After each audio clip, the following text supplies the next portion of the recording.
Hello everyone and welcome back to another episode of Space This Week, your Monday rundown of all the latest and greatest happenings in the fascinating world of space exploration. We have so much to talk about this week, actually just now ad-libbing and looking at the length of the script in front of me, and I'd say this might even be our longest and most content-filled episode yet, so I do hope you enjoy this week's show. Before we get going, make sure you hit the subscribe button and enable notifications down below so that you never miss an episode, and also always ensure that you catch these videos as soon as they're released so that the news you receive is as up-to-date and relevant as possible. But with that out of the way, let's kick off the first segment of the show, all the events that took place last week. Our first launch success story this week took place on the 5th of November, when SpaceX launched their Falcon 9 GPS-3 mission. We were previously hoping to see this launch on the 2nd of October, but this attempt was sadly aborted just 2 seconds before liftoff. SpaceX were swift in their diagnosis, and they found the issue to be caused by some residual masking lacquer, which is used to protect sensitive engine components during production and is normally removed before the engine is put into use. In this instance, some lacquer remained and ended up blocking some of the vent holes for valves in 2 of the Falcon 9's 9 first stage engines. The offending engines were quickly swapped out, and the second launch attempt on Thursday went by without a hitch. The first stage was a brand new booster, and after it successfully touched down on the Of Course I Still Love You drone ship, we can hope that we'll get to see this rocket fly many more times in the future. The payload was a GPS-3 satellite, which is the latest GPS satellite designed to modernize the aging fleet of current GPS satellites in orbit. GPS is important for everyone, and the GPS-3 satellites are purportedly 3 times more accurate than their predecessors and have more advanced protection from cyber attacks. The satellite was successfully deployed from the Falcon 9 upper stage around an hour and a half after launch. Our second launch took place the next day on the 6th of November, this time at the Taiwan Launch Complex in China. The rocket was a trusty Long March 6, and on board were 10 Earth observation satellites for Argentina, as well as 2 remote sensing and observation satellites for China, and a laser communication satellite also for China. Our third launch was another Chinese flight, but this is a special one, as it was the successful maiden flight of the Ceres 1 rocket.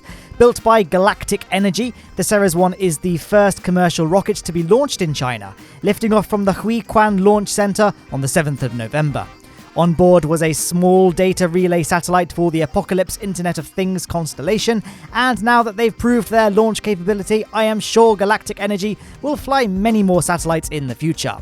While the Ceres 1 looks very similar to Rocket Lab's Electron, this is actually a remarkably different vehicle. It's made up of 4 stages. The first 3 are solid rocket motors, with the final stage being a small liquid-fueled engine for orbital insertion. I do think rockets look very cool painted black. Not sure if it's just the novelty, but there's something so futuristic looking about them. The Ceres wasn't the only Asian launch on November the 7th, as on the same day we also saw India launch the Polar Satellite Launch Vehicle, carrying 10 satellites to low Earth orbit. The rocket took off from the Satish Dhawan Space Center and carried an Indian reconnaissance satellite, 4 navigation satellites for Luxembourg, 4 Earth observation satellites for American firm Spire Global, and a technology demonstration satellite for Lithuanian firm Nano Avionics. This is the first Indian launch of 2020 after the COVID-19 pandemic put all activity at the Space Center on hold. The PSLV is definitely one of my favourite looking rockets, and so it's great to see it return to form in such spectacular fashion. And that's all the launches that took place last week. At this point in the show, we usually take a trip down to Boca Chica, Texas to check in on SpaceX's progress on their shiny silver Starship. The last 7 days haven't been too eventful though, everything is just proceeding as usual. The SN8 passed some more cryo testing ahead of its historic 15-kilometer flight, and its successor, the SN9, is also nearing completion as well. Space nerds everywhere are finding it harder and harder to contain their excitement for the upcoming SN8 flight, though Elon Musk on Twitter has tried to manage our expectations, highlighting that there is a lot to go wrong on the SN8 flight. And he's right, this will be the first true test of a Starship vehicle. Corey has created this amazing render of how a nominal flight will look, but pay attention to this last little move just before landing. The reason the ship does that little kickback is because it will spend the entire flight aiming at the ocean and readjusting to land on the ground right at the last moment.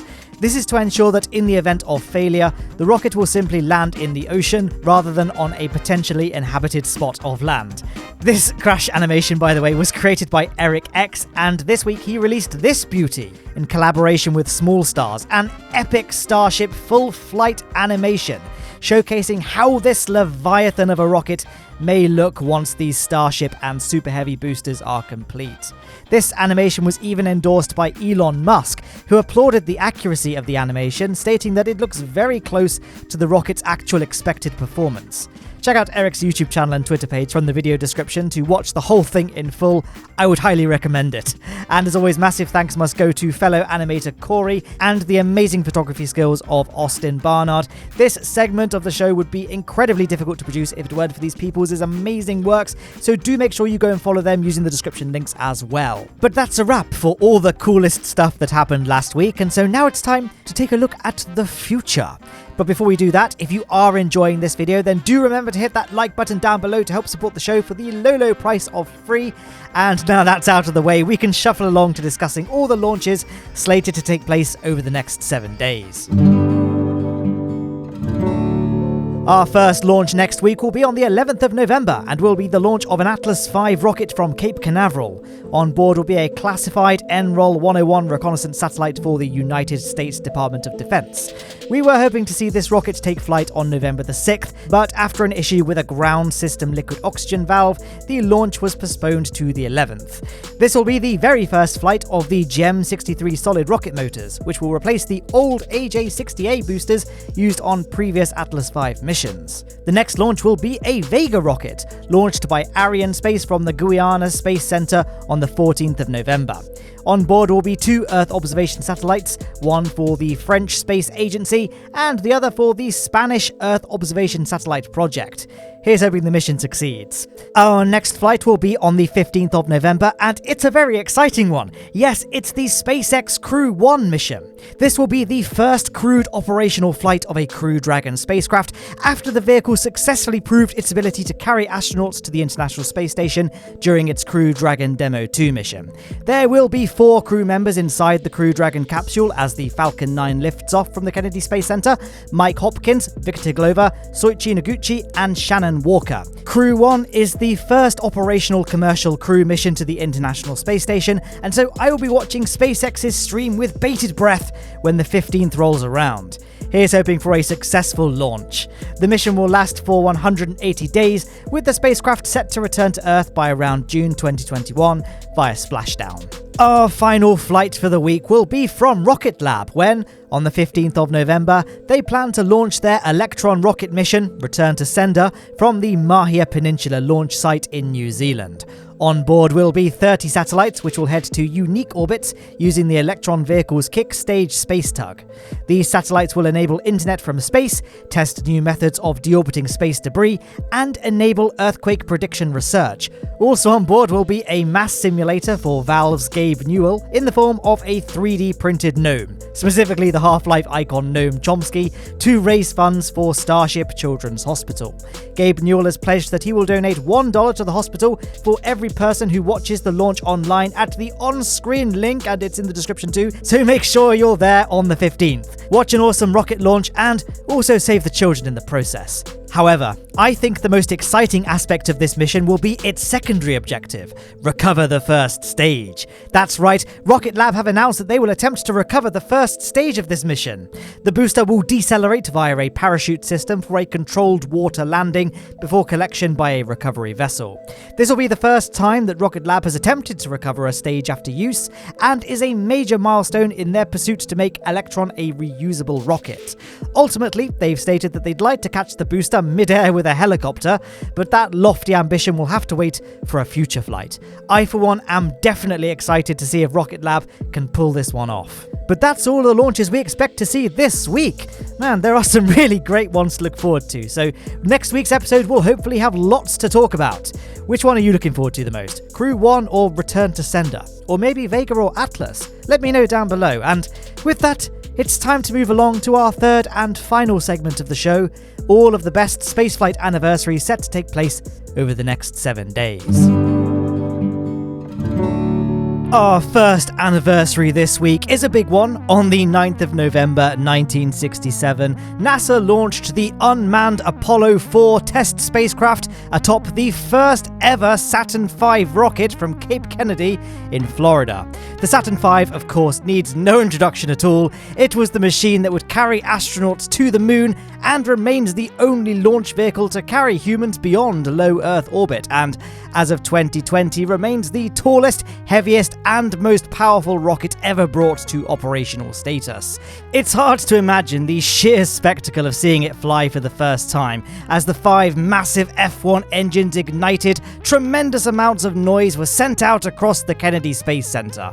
Despite the launch pad being more than 3 miles from the vehicle assembly building, the sound pressure battered the Space Center's buildings, causing ceiling tiles to fall and prompting observers to place their hands on the observation windows to try and stop their vibrations. My favourite part of this launch was how broadcaster Walter Cronkite, normally very formal and reserved, reacted to seeing the rocket take flight. Oh, it's terrific! The building's shaking! This big glass window is shaking. We're holding it with our hands. Look at that rocket go into the clouds at 3,000 feet. The roar is terrific. Our second anniversary also takes place on the 9th of November, this time in 2005 when the European Space Agency launches its Venus Express mission atop a Soyuz rocket from the Baikonur Cosmodrome. The spacecraft arrived at Venus 5 months later and began sending back a continuous stream of scientific data from its polar orbit. Using 7 onboard scientific instruments, the probe observed the Venusian atmosphere over several years. Observations over such an expansive time period had never been done before, and the Venus Express provided key information to help build our understanding of the planet's atmospheric dynamics. The mission ended in December 2014. On November the 11th, we'll be able to celebrate the anniversary of the launch of Gemini 12, which took flight in 1966. This would be the final flight of the Gemini program, and on board the spacecraft were Commander James A. Lovell and rookie Edwin Buzz Aldrin. The flight lasted around 4 days and successfully demonstrated that astronauts can effectively work outside of a spacecraft, with Buzz Aldrin spending around 5.5 hours outside of the ship, a demonstration that was paramount to the success of the Apollo program's goal of landing a man on the moon by the end of the decade. November the 12th will mark the 40th anniversary of the Voyager 1 Saturn flyby, which took the very first photographs of Saturn's rings. It also collected a plethora of new data about Saturn and its moons, and it discovered 3 new moons on its flyby as well. 32 years later, in 2012, Voyager 1 entered interstellar space and became the most distant human-made object in space. On the same day, a year later, NASA launched STS-2, which was the second ever space shuttle mission and the second flight of the Columbia. This marked the first time a manned spacecraft was launched into space twice, and eventually the first time a manned spacecraft landed safely back down to Earth twice as well. The mission tested the shuttle imaging radar, along with a wide range of other experiments, including the shuttle robotic arm, commonly known as the Canadarm. This was also the final flight with the external fuel tank painted white. STS-1 and STS-2 had white external fuel tanks to protect them from ultraviolet light, but after this turned out to not really be an issue, Lockheed Martin managed to save over 270 kilograms by simply leaving the tanks unpainted, in their now iconic rust-colored look, which comes from the spray-on insulation. Again, on November the 12th, but this time in 2014, the Philae lander, deployed from the European Space Agency's Rosetta probe, reaches the surface of Comet 67P Churyumov-Gerasimenko. I really hope I pronounced that right. Unfortunately, Philae's landing harpoons failed to deploy, and the thruster designed to hold it to the comet's surface didn't fire, causing the spacecraft to bounce off the surface twice, leaving it in a non-optimal location and orientation. Nonetheless, the probe's instruments were able to send back the first ever images from a comet's surface and performed the first direct analysis of a comet, sending back data that could be used to learn more about the comet's composition. 2 days later, the probe entered safe mode after its batteries ran down due to reduced sunlight and off-nominal spacecraft orientation at the crash site. The probe was able to sporadically communicate with the Rosetta orbiter from the 13th of June to the 9th of July 2015, but contact was then sadly lost. On November the 14th, 1969, NASA launched Apollo 12. the second crewed mission to the surface of the moon. Astronauts Charles Conrad and Alan L. Bean brought the first color television camera to the surface of the moon, but sadly the transmission was lost after Bean accidentally pointed the camera at the sun, destroying the camera's sensors. Oh well. The mission splashed down successfully on November the 24th. The same day, in 1971, Mariner 9 entered orbit around Mars. Launched aboard an Atlas Centaur rocket in May 1971, the Mariner 9 would become the first spacecraft to successfully orbit another planet. It conducted a thorough analysis of Mars's atmosphere and sent back 7,329 images, covering 85% of Mars's surface. The Mariner 9's images revealed riverbeds, craters, massive extinct volcanoes, such as Olympus Mons, the largest known volcano in the solar system, canyons, evidence of wind and water erosion and deposition, weather fronts, fogs, and more. The spacecraft was switched off in October of 1972 after it had depleted its supply of attitude control gas. Our final anniversary to celebrate this week will be the November 15th flight of the unmanned shuttle Buran, which made its first and only spaceflight in 1988 after being launched from the Baikonur Cosmodrome. It would be the first spaceplane to perform an uncrewed flight, including landing safely in full automatic mode. The Buran story, and indeed the vessel, is fascinating and could really be an entire video in its own right. Sadly, the format of this show means I can't spend too long waffling about this spaceplane, so maybe we can put it on the shelf for a future video. Maybe it's something I can cover in my Saturday Kerbal Space Program content. The Buran program was never officially cancelled, but the dissolution of the Soviet Union led to funding drying up and the spacecraft was placed in storage. It was sadly destroyed in 2002 when the hangar collapsed on top of it. And on that slightly somber note, that wraps up this week's history segment. And that wraps up another episode of Space This Week. I do hope you enjoyed today's episode, guys. Which launch are you looking forward to the most over the next 7 days? Let me know down below. And hey, which historical anniversary are you looking forward to the most? My goodness, there were so many this week. I felt like I couldn't really talk about any of them in enough detail, but I think if I was given free rein, this episode would easily be over 2 hours long, so we've got to draw a line somewhere. Anyway, if you want to watch more episodes like this one, there should now be a link to the full Space This Week playlist on the left-hand side of your screen. On the right-hand side is a video chosen for you by YouTube's recommendation algorithm, and in the description you'll find links to merchandise, social media like Instagram, Twitter, Discord, all that good stuff. Guys, I'm going to sign off there, I think. Have an excellent week, and I'll see you in the next one.